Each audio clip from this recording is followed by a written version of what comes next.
Merhaba arkadaşlar, yeni bir video ile gene sizlerle birlikteyim. Aslında bu video bir önceki videolarımızda çekmiş olduğumuz online bilet satışı sitesi yapmıştık biliyorsunuz. 2 bölüm bu tabii ki. Eğer seyretmediyseniz muhakkak seyredin ki bu biraz da bu video onlarla da alakalı olacak. Neden diyeceksiniz? İkinci bölümde WooCommerce üzerinden bir bilet satışı yapmıştık o sitede, o çalışmada. Bu karşı tarafa yani müşterimize almış olduğu etkinlik biletlerini bilet olarak nasıl göndereceğiz? İşte onu göstermiştim ama detaylı olarak bir bilet eklentisini anlatmamıştım arkadaşlar. Çünkü biraz hızlıca o olayı geçtik. Orada da videoda da söylemiştim size de eklentiyi biraz inceleyeceğim diye. Biraz geniş büyük bir eklenti, kapsamlı bir eklenti. Bir bakayım diye. Eklentiyi inceledim, baktım, kurdum detaylı biraz inceledim Hatta Türkçe dil dosyalarını falan da çevirdim ettim. Bakarsın yani şöyle diyeyim size benim şahsi düşüncem eklenti birazcık sınıfta kaldı diyebilirim. Neden diyeceksiniz? Evet iş görüyor, görmesine görüyor. Bize istediğimiz ücretsiz tabii ki sonuçta biliyorsunuz bu da. Artı ve eksileri var. Ücretli olduğu için ücretsiz olduğu için tabii ki eksileri falan var ama ücretli de bilmem ne daha fazla seçenek alıyor ama şu var. En büyük en büyük eksiği oradan aldı diyeyim, şöyle aldı diyeyim. Yeteri kadar Türkçeleşmiyor arkadaşlar. Önemli olan kısımları bize Türkçeleşmesi lazımdı. Bu olmadı. Neden? Bunu da birazdan demoda göstereceğim zaten size. Orada biraz farklılık var. Yani biraz karışık, bayağı bir karışık geldi eklenti. Şimdi ben karışık diyorsam düşünün bende bu sıkıntı varsa artık yeni başlayanlarda bu bilet eklentisini kullanacaklar için birazcık zor olabilir bu. Videoları var. Aslında geliştiricinin YouTube kanalında videolar hatta 2-3 tane dilde yapmışlar bunu ama yani yeterli mi? Bence biraz daha güncellenmesi lazım eklentinin. Şimdilik bu eklentiyi evet kullanabiliriz belki. Yani Türkçe kullanmayacaksanız, Türkiye'de kullanmayacaksanız, İngilizce falan kullanacaksanız tamam olabilir. Ama Türkçe kullanacaksınız dediğim gibi geliştirici orada biraz sınıfta kaldı artık. Yani ben orada eksi not veririm bu eklentiye. Göstereceğim demoda da çünkü bizim için önemli olan bir kısımda eğer Türkçeleşmiyorsa yapacak bir şey yok. Farklı bir eklenti bulana kadar en azından bundan iyi bir eklenti bulana kadar bunu kullanabiliriz ama yani ne diyeyim bir şey diyemiyorum. Şimdi demoda göstereceğim. Demomuzu bir önceki videolarda yapmış olduğumuz etkinlik sayfasında deneyeceğiz. İkinci bölümde biliyorsunuz 2 bölüm yapmıştık onu. İkinci bölümde WooCommerce üzerinden satış yapıyoruz. Karşı tarafa müşteriye bir bilet gönderiyoruz. Bir kod var tabii ki, bilet numaraları falan var. Bunlar benzersiz kodlar sonuçta. Ücretsiz eklenti ücretsiz kısmıyla neler yapabiliriz onu göstereceğim. Birazcık da ayarlarına gireceğim. Ayarlarda bir şeyler yapacağız ama dediğim gibi çok farklı, çok fazla bir şey yapamıyoruz. Söz verdiğim için bu videoyu çekiyorum. Aslında kontrol ettikten sonra baktığımda videonun bilmiyorum ne kadar faydalı olur. Size de umarım olur. Yani ama ne yapalım, çekeceğiz artık, göstereceğim onu da size. Ne yapıyorum, uzun lafın kısası hemen geçelim bir bakalım şöyle demoda. Eklenti geliştiricinin sayfasına da girip bakarız hatta.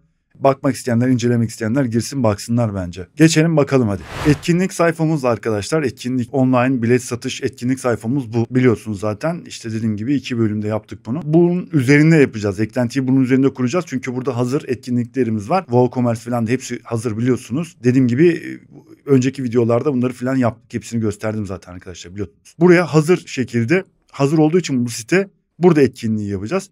Demo sayfamız bu zaten. Bunu biliyoruz. Şimdi geliştiricinin sayfasına bir geçelim. Geliştiricinin sayfası, İngilizce sayfası bu arkadaşlar. Gene göstermiştim bunları ama detaylı göstermemiştik. Türkçeleşmiş hali de bu sayfanın bilet tarayıcılığı etkinlik biletleri. Ya çok böyle uzun uzadıya anlatmışlar. Evet, eklenti üzerinde baya böyle yapılabilecek şeyler falan var. Hatta diyorum ya, ücret usulünü alırsanız daha neler falan var ama kardeşim yani dediğim gibi düzgün bir şekilde Türkçeleşmezse, dil desteği vermezseniz bu eklentiyi yani kısıtlı kullanırsınız. Olmaz böyle bir şey. O yüzden de bilmiyorum. Ama inceleyin sayfayı, bence sırf benim dememle kalmıyor arkadaşlar. Bakın ben kendi gördüklerimi anlatıyorum ama benim göremediğim şeyler de vardır. Göremediğim kısımlar belki ben hata da yapıyor olabilirim. O yüzden siz kendiniz de inceleyin. Tek bir kaynağa bağlı kalmayın arkadaşlar. Bunu her zaman söylüyorum size. Lütfen başka kaynakları da inceleyin yani. Bu eklenti hakkında başka videolar varsa onları da seyredin. Yani değişik bilgiler olabilir. Bunu inceleyin arkadaşlar. Eklentiye bir bakın. Ben dediğim gibi farklı bir eklenti bulursam gene bilet üzerine onu değerlendiririz. Şimdi bu şekilde bakın bir bilet oluşturdum. Zaten bakın burada ücretsiz olduğu için direkt bunu zaten silemiyoruz. Bu şekilde karşı tarafa gidecek. Ama bir bilet istiyorsanız, karşı tarafa bir bilet gönderecekseniz bir bilet kodu var. QR kodu var. Bir resim var. Bilmem ne, ücretsiz bunları yapabiliyorsunuz. İşte eklenti hakkında işte açıklaması falan var, bilmem ne falan var. Böyle bir PDF olarak mesela gönderebiliyorsunuz. En büyük eksiği bende burada aldı zaten arkadaşlar. Şimdi bir bilet kontrol sayfası var. Eklentiyle birlikte geliyor zaten, bunu yapıyorsunuz. Arkadaşlar bu sayfayı çeviremiyoruz. Yani Türkçe çevirisi yok. Bu şekilde geliyor.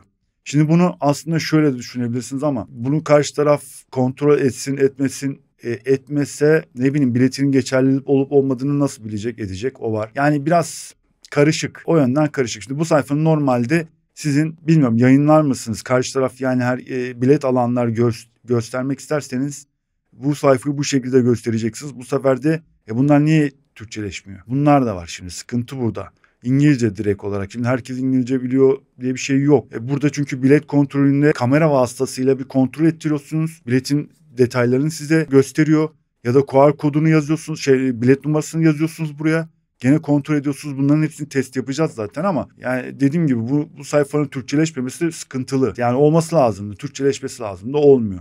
Yapamadık onu. Şimdi ayarlarda da göreceğiz zaten. Ayarlarda da eklenti biraz yeni herhalde galiba. Yeni diyeceğim ama şimdi videolarına bakıyorum, o kadar da yeni değil. Biraz daha güncelleşmesi lazım eklentinin. Bu şekilde bir kontrol sayfası var. Onun haricinde başka yeri gelmişken de söyleyeyim. Arkadaşlar forum kısmını evet yavaş yavaş oturttum. Ben dil dosyalarını yükledim. Çoğu çektiğimiz işte yapmış olduğumuz videolardaki eklentilerin dil dosyaları burada. Burada foruma üye olup abone olun, yani ücretsiz zaten. Abone olacaksınız. Çünkü herkes şöyle diyeyim, biraz da bunu bilerek yaptım. Neden abone olunması lazım? Arkadaşlar hiç ne YouTube kanalında işte aboneliği var, ne işte hani buralarda hiçbir yorum yok. Hiçbir şey yok. Hiçbir şey yazmayıp da kalkıp direkt dil dosyasını indirmiyorum. En azından buraya bir abonelik getirdim ki burada abone olsun. O şekilde dosyaları indirsin. Öyle istiyorum. Biraz da emeğe saygı arkadaşlar yani. O yüzden de bu şekilde yaptım. Sade bir sayfa oldu. Sade bir forum oldu bu arkadaşlar. Zamanla da buraları doldururuz. Lütfen katılımlarınızı yapın. Biraz canlandırırız hem de sayfamızı. Güzel olur. Çoğu insan da arkadaşlar faydalanmış olur. WordPress'e gönül verenler tabii ki. Öyle diyorum. Demoda gördüğümüz gibi ne yapalım? Hemen uyarımızı yaptıktan sonra da artık localhost üzerinde çalışacağız. Sayfamıza geçelim. Eklentiyi kurup ondan sonra da ayarlara bir bakalım. Hadi bakalım uyarımızı yapalım.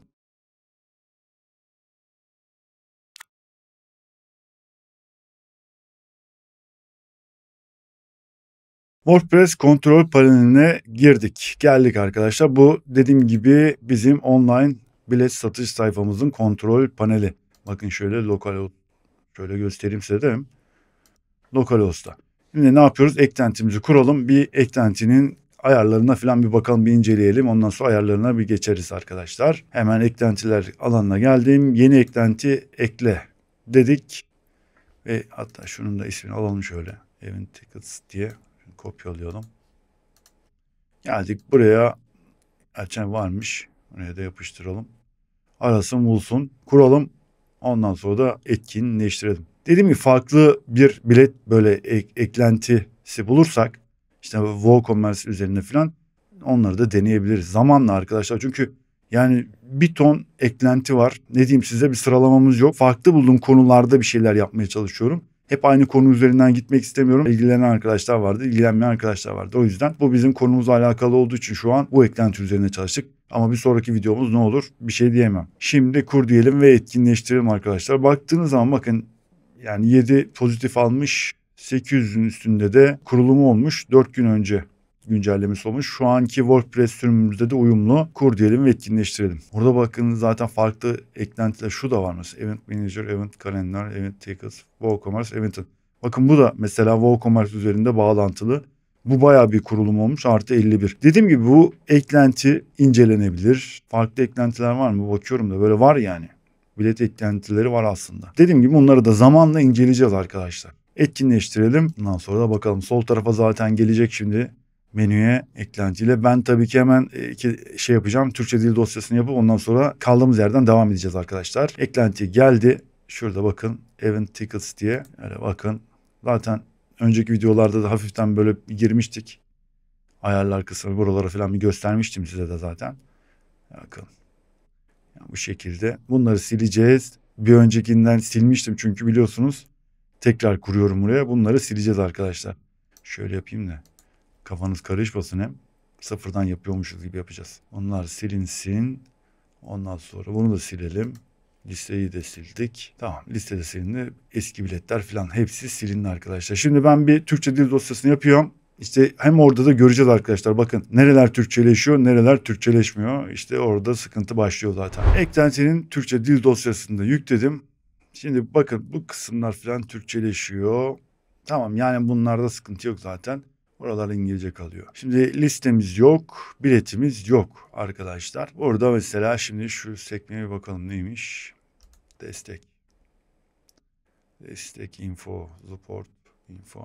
Orada geliştiricinin bizim işte WordPress sürümümüzle ilgili bilmem ne falan bunlar var. Bunları gösteriyor. Bunlar var. Bayağı, ya dediğim gibi biraz karışık. Bilet tarama kısmı bu şekilde bakın. Bilet tarama kısmı burası böyle bu şekilde. Ondan sonra token kısmı.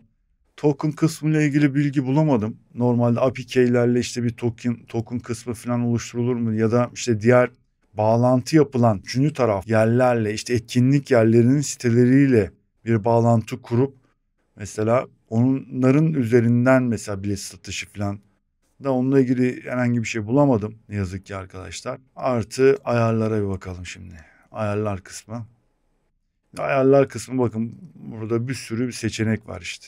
Gördüğünüz gibi yani bunlar ya biraz karışık arkadaşlar. Ya bu şekilde mesela olmaması lazım en azından. Şimdi baktığınız zaman bakın böyle aşağı inersiniz. Gördüğünüz gibi tamam.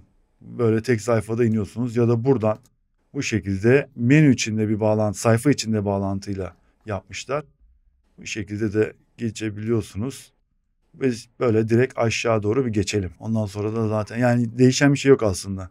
Buraya bastığınız zaman da bu konuyla alakalı olan kısma indiriyor sizi. Mesela bilet tarayıcı demiş. Bilet tarayıcı ile olan kısım. Böyle.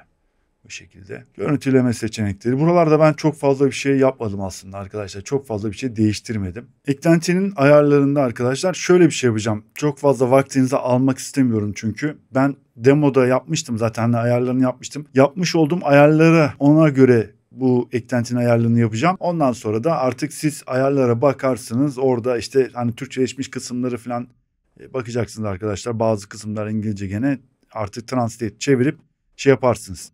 İşinize uyarsa artık seçersiniz, seçmezsiniz. Size kalmış bir şey. Çünkü dediğim gibi bunu böyle baştan sona ayarlarını yaparsak teker teker böyle ne işe ne yaşa yararsa bayağı uzun sürer. Gerek yok. Bu eklenti için gerek yok yani açıkçası. Onu söylüyorum. Ne yapalım? Şöyle yapalım. Ben şimdi demodaki ayarlarımı da bu şekilde getirdim. Burada yapmış olduğum ayarlar var. Ondan sonra da WooCommerce'te artık ürüne göre ayarlarımızı yapacağız. Şimdi buna göre ben ne ayar yaptıysam gene kurmuş olduğumuz sayfada eklentinin ayarlarını yapacağım. Yani işaretleyeceğim arkadaşlar. Tek tek hepsini incelersek saatleri geçer bu iş. Oradan bakalım ne yapmışız, ne etmişiz, değişiklikler var mı? Herhangi bir şey var mı ona bakıyorum şimdi. Oralarda bir şey yok. Bu zaten kurduğumuz alan bu. Buralarda nerede? Şu ticket tarama kısmına bir gelelim. Bilet tarayıcı. Evet. Orada mesela bunu işaretlemişiz. Neymiş? Biletin yalnızca ödenmişte kullanılmasına izin verin. Tamam, bunu işaretledik. Ondan sonra bakalım. Başka. Logolar var. İstiyorsanız arkadaşlar şu mesela satın alma siparişi e-posta tüm biletleri tek bir sayfada içeren sipariş ayrıntısını görüntüleme bağlantısını görüntüleme. Tamam olsun. Tamam geldik geçtik. Buradan isterseniz arkadaşlar logo mesela burada var mıydı? Şeyde vardı. Bir önceki kısımda. Şuradaydı değil mi? Nerede? Şu kısım arkadaşlar logo ekleyebiliyorsunuz. Ondan sonra bilet PDF seçin afiş resmi demiş. Hatta logo var mı bakalım ya. Ortam kütüphanesine bir bakalım. Bir tane logo. Herhangi bir şey yok mu burada? Tamam, şunu alalım mesela. Ya da şunu alalım. Tamam. Yok, o büyük gelir, bu olsun. Tamam, bunu seçtik. Maksimum 300'e 300 piksel diyor çünkü. Tamam, onu yaptık. Başka başka. Bunlar hep Türkçe. Dediğim gibi incelersiniz. Yoksa çok uzun sürer arkadaşlar. O yüzden de ben ayarlarımda neyse onu gösteriyorum. Bu bunu evet, yani bir rozet küçük bir şey yapabilirsiniz artık. Bilet rozeti. Evet, Türkçesi bilet rozetiymiş. Biz ne demişiz? Tamam, göster demişiz. Bilet detay sayfasında bilet rozeti indirme düğmesini göster. Tamam, bunu da etkinleştirdik. Başka. Takvim kısmı var. Takvim kısmını da açalım. Ne demiş? Bilet detay sayfasındaki ICS takvim dosyası indirme düğmesini gizleyin. Ya da işte takvim WooCommerce postalarını ekleyin. Bu da satın alma işlemi bittikten sonra arkadaşlar takvim eklentisiyle birlikte e-posta gidiyor çünkü. O takvim eklentisini işte indirdiği zaman müşteri otomatik olarak takvimine etkinliği ekliyor arkadaşlar, tarihini falan işte. Bence olsun, kullanılabilir yani. Geçtik, tamam. Başka burada ne var? Event, etkinlik şeyi, el ilanları. Gene buraya da mesela gene logomuzu koyabiliriz. Bunu aldık. Kullanıcı profili falan demiş. Bakalım, bunlar işaretli. Evet. Tamam tamam tamam. WooCommerce Product. Şuna bakalım.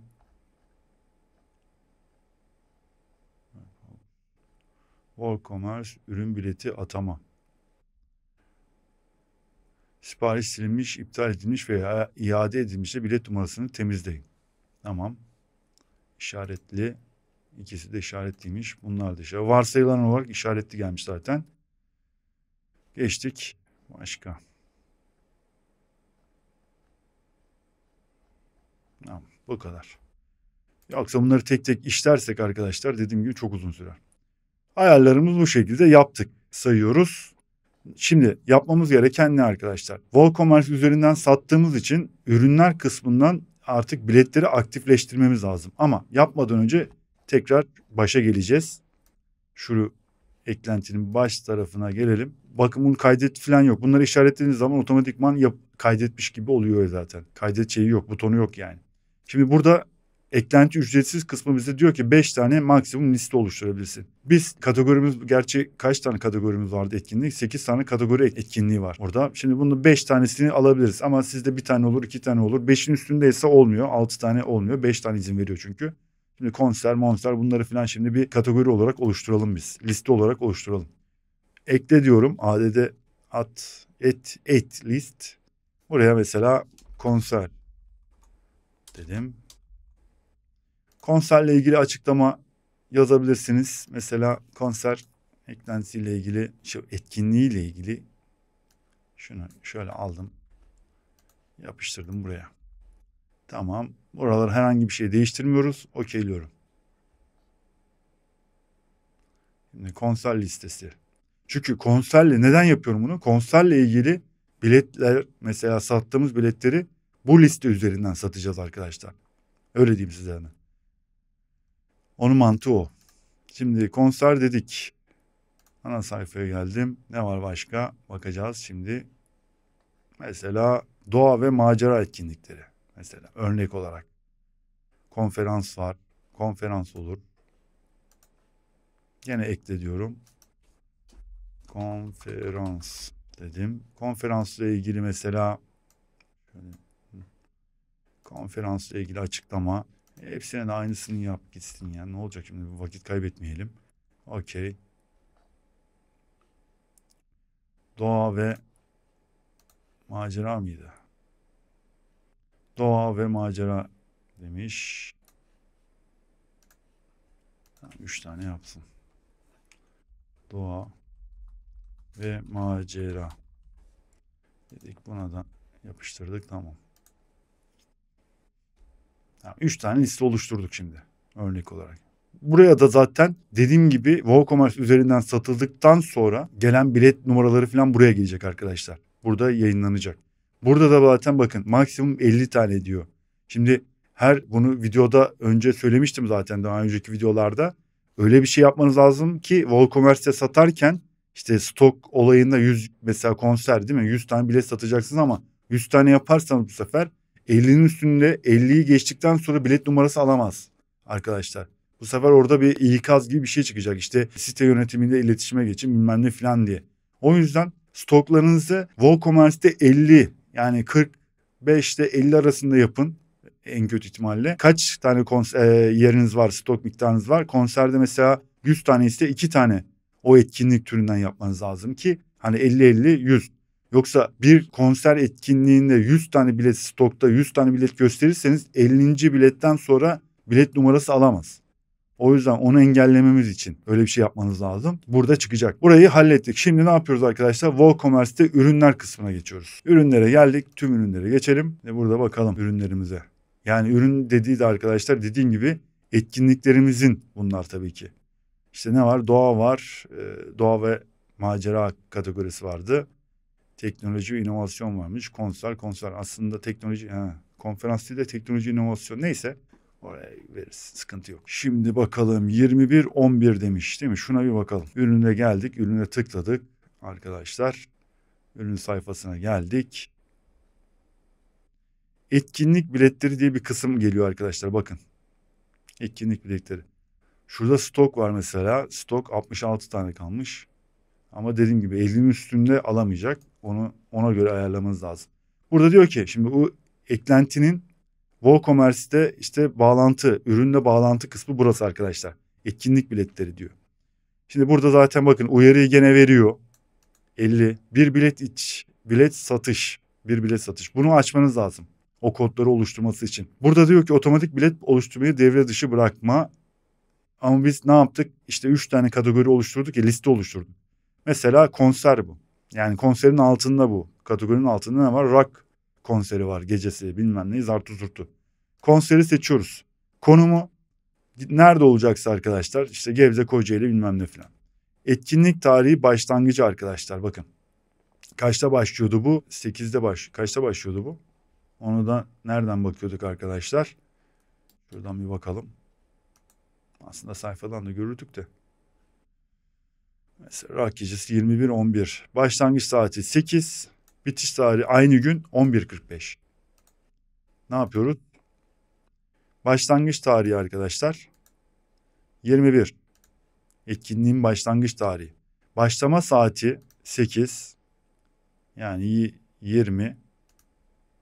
Şurada şöyle 8. Bitiş tarihi gene 21. 11.45 yani 23.45. 23.45 dedik.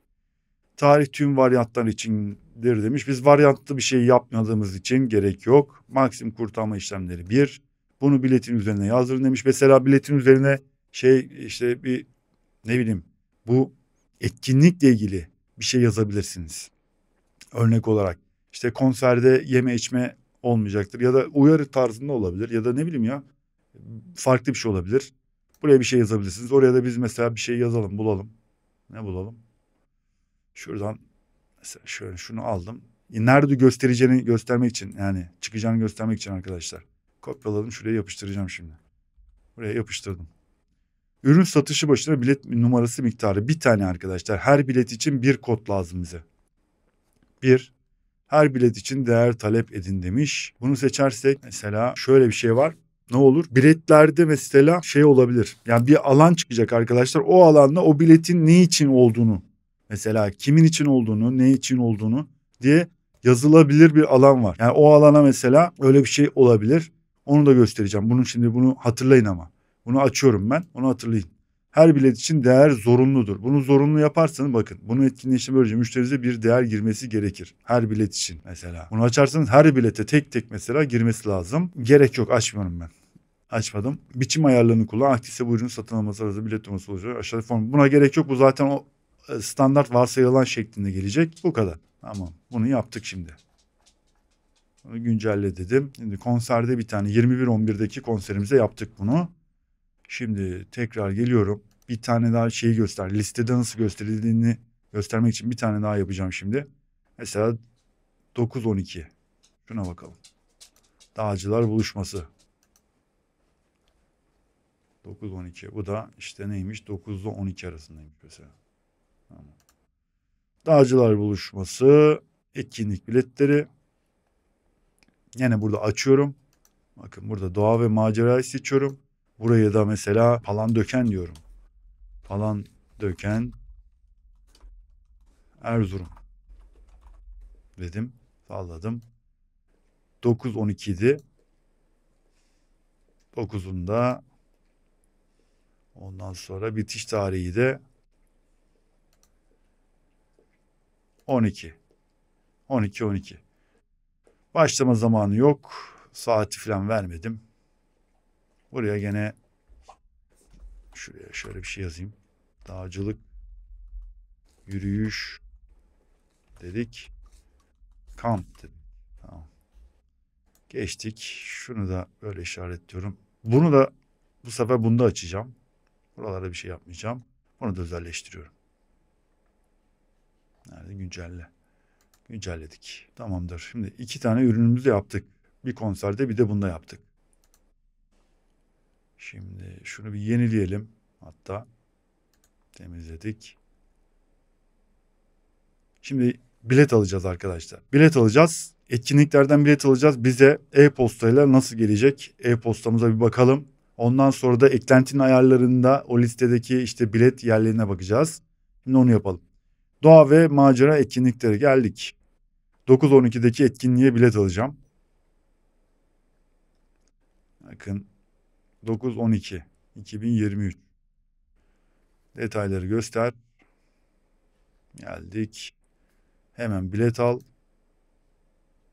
Tamam. 2 tane bilet istiyorum. Sepete ekle. Bakın değer dedim ya size. Buraya bir şey yazması lazım şimdi. Değer verecek. Bu biletlerle alakalı bir şey olacak. Yani ne olacak?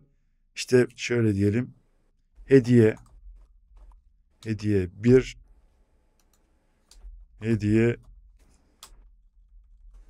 hediye 2 dedim. 900-1800 lira tamam. Bakın sepeti güncelle diyorum. Önce. Yoksa bakın şu hata var. O hata gitti. Şimdi ödeme sayfasına git diyorum. Ödeme sayfasına geldik. 1800 lira tamam. Şu bilgilerimizi bir değiştirsin. Tamam. Jin Newton demiş. Tekirdağ merkez bilmem ne. Tamam. Şimdi şunu bir alalım. Bu gelsin. Bunu aldık. 2 tane. 2 tane. Bu etkinlikle ilgili bilet gelecek birazdan şimdi. Haber gelecek. E-posta gelecek arkadaşlar. Bunu aldık. Şimdi bir de konserden bilet alacağım arkadaşlar. Konsere geldim. O kaçtı? 9-11'di değil mi ya? 21-11 miydi? 21-11. Şundan detayları göster. Bakalım ne kadar kalmış bunda da stokta. Şimdi 50'nin üstünde bilet alacağım. Tamam. Hemen bilet al. WooCommerce yönlendiriyor bizi şimdi. Bakın 66 tane kalmış. Bunda da arkadaşlar 51 tane alacağım. Bakın şimdi. 51 neyse. 51 tamam 51 oldu.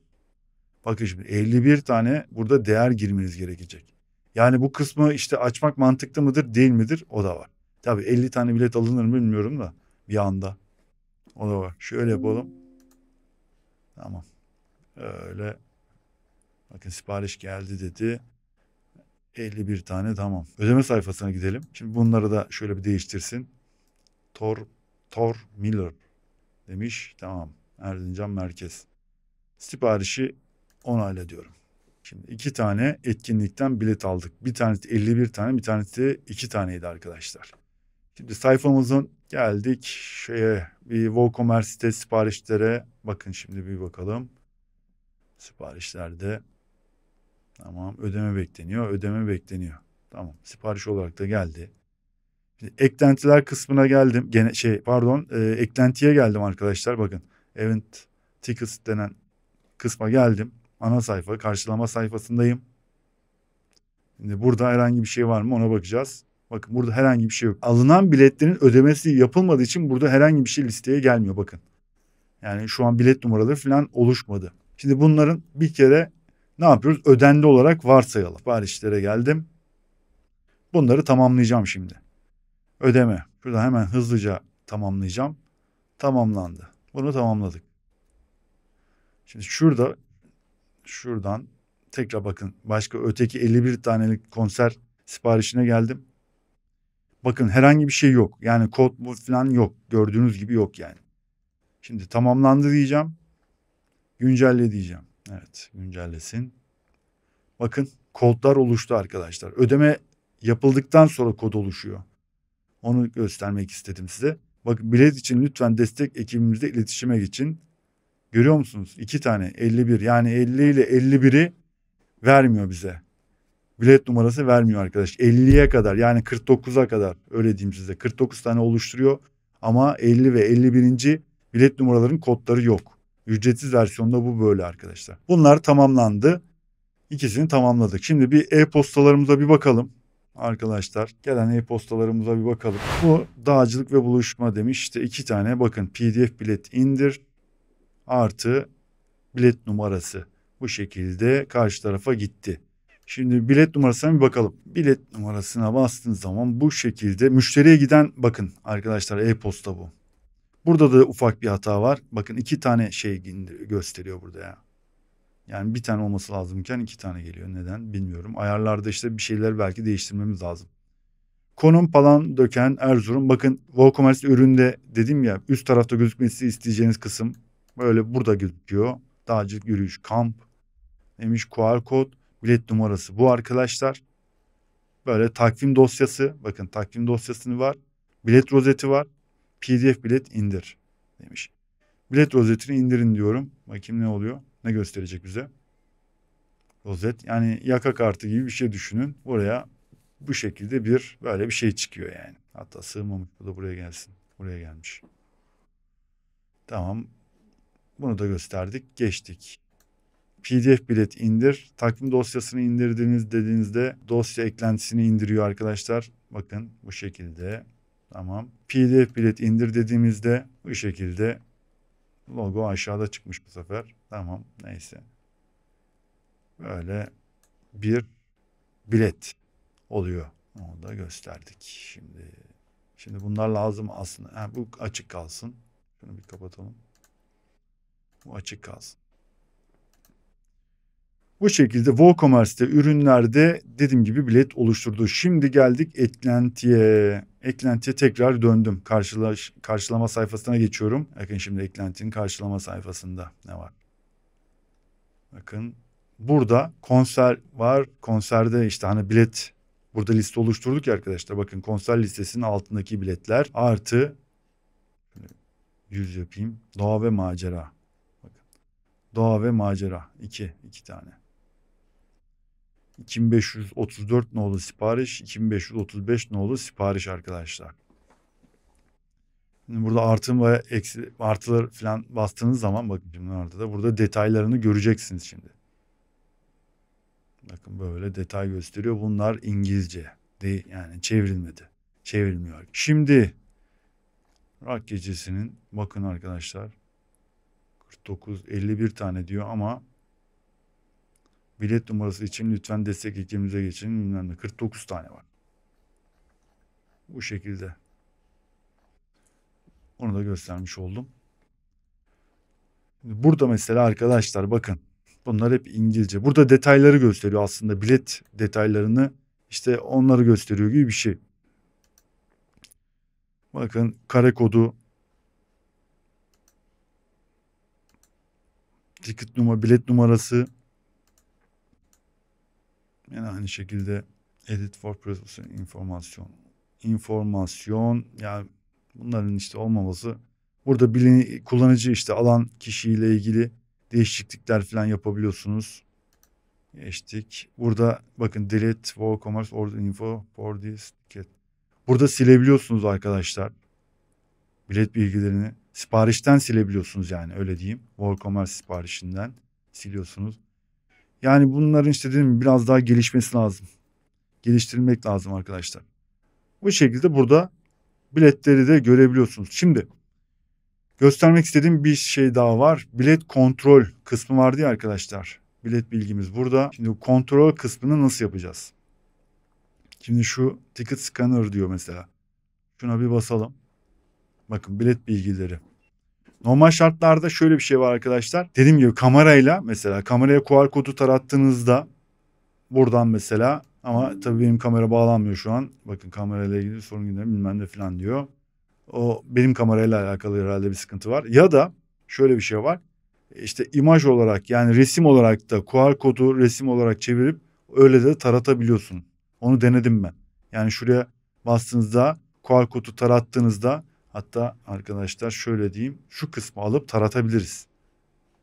Yani şunu alacaksınız, ekran görüntüsünü alacaksınız arkadaşlar. Şöyle yapacağım. Şunu bu şekilde mesela taratabilirsiniz arkadaşlar. Onu kopyaladı. Bakın şimdi. Tarattığım şeyi taratıyor şu an. QR kodunu. Bakın. Bilet geçerli. Burada bilet bilgileri hepsi var. Şimdi bunu yaptım. Bakın burada da zaten dedim ya size. Bunların işte hepsinin Türkçeleşmesi lazım. Türkçe anlamak için. Buradan mesela onaylayabilirsiniz arkadaşlar. Yani onaylama gibi bir şey bu da. Reload, tekrar doldurma, PDF ya da rozet, bunları da indirebilirsiniz. Bakın şimdi bastığınız zaman bunlar gerçi çalışıyor mu? Ben çok hızlı davrandım. PDF olarak indirdi. Rozet olarak indirdi. Bunu da bastığınızda bakın şimdi. Ticket OK. Yani onaylandı diyor. Bastığınız zaman onaylandı, herhalde o anlama geliyor çünkü. Bu da zaten şimdi onaylandığını da burada göreceksiniz arkadaşlar biletin. Şunu bir yenileyelim. Burada göreceksiniz şimdi. Burada diyecek ki bu bilet okutuldu, yani tarayıcıda okutuldu diye. Bakın gördüğünüz gibi. 9.44. Yani 9.44 sonu 9.44'te biten. 9.44'te biten bu arkadaşlar.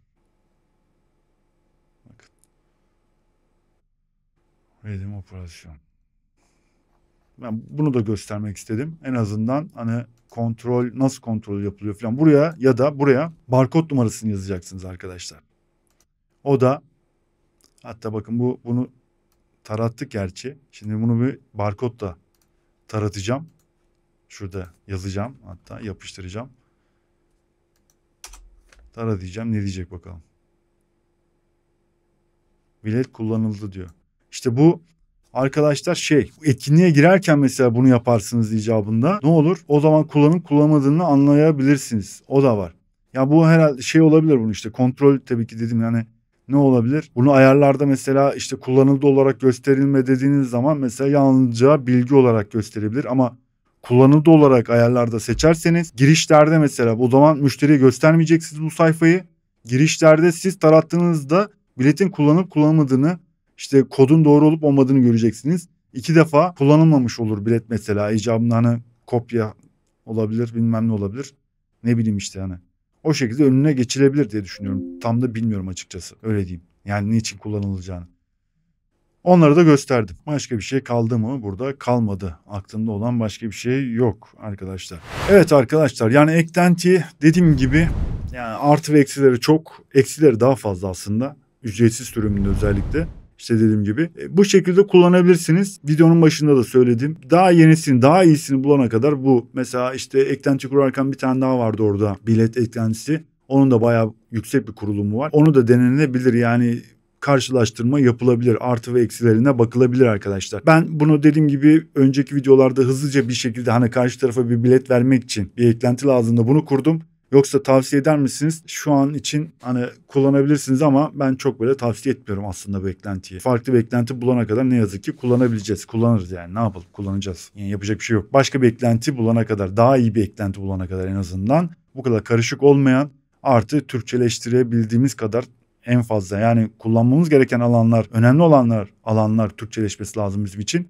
O yüzden de farklı bir şey bulana kadar bunu kullanırız artık.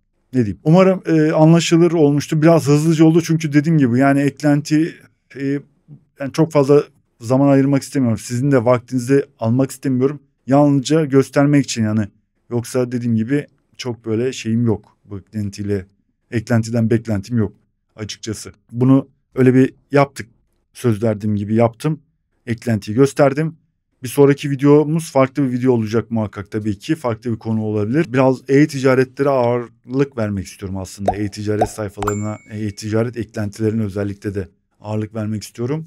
Biraz da onlara biraz değinelim bence. O yüzden de herhalde bir sonraki videomuz bununla ilgili olur. Buraya kadar seyrettiyseniz çok teşekkür ederim arkadaşlar. Değerli vaktinizi ayırdınız bana. Çok teşekkür ederim. Eğer videoyu beğendiyseniz bir beğeni atın lütfen. Kanala da abone değilseniz de lütfen bir abone olun, destek olun, motive edin beni de. Forum sayfamızı unutmayın. Dil dosyalarını forum sayfamda artık yayınlıyorum. Zamanla da artık yenileri, işte artık bunu hızlandıracağız. Orada da bir etkinlik, böyle bir aktiflik yaparız arkadaşlar diyorum. Kendinize iyi bakın. Görüşmek üzere. Hoşça kalın.